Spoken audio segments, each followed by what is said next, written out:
This is one of my favorite things to make. It's one of my all-time favorites. These are fresh rainbow spring rolls. Now what I'm doing is I'm just cutting up a little basil. I do a little chiffonade, which is a fancy French term for basically like cutting fresh herbs up in just small strips. I've got some fresh cucumber, seedless cucumber, some avocado, some spinach, a little red cabbage, and these nice vermicelli rice noodles. So what we do is we get these really cool rice paper wraps, and they look like this. And what I'm gonna do is I'm just gonna soak it in a little hot water. This will soften them up and make them malleable so I can roll them. And again, I love this. It's super fresh. It's got a lot of great flavors. You can pair this with whatever sauce you'd like. I made a homemade Asian peanut dipping sauce and a plum sauce, which I'll show you here in a little bit, which is two of my favorite dipping sauces.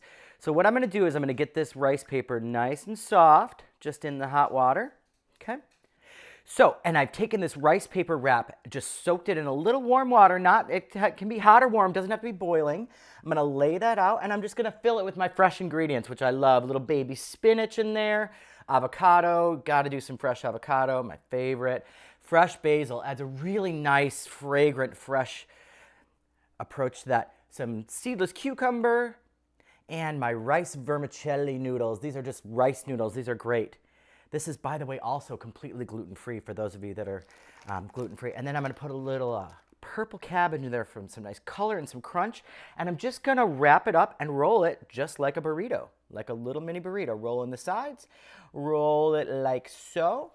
And then I can just have these chill in the fridge for a little bit, or you can eat them right away.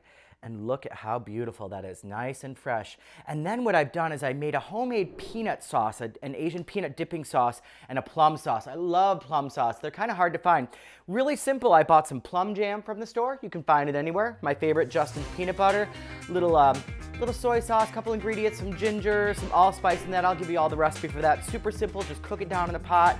Makes great dipping sauces, and look how beautiful these are. And remember, for those of you that know, plant-based is the way to go.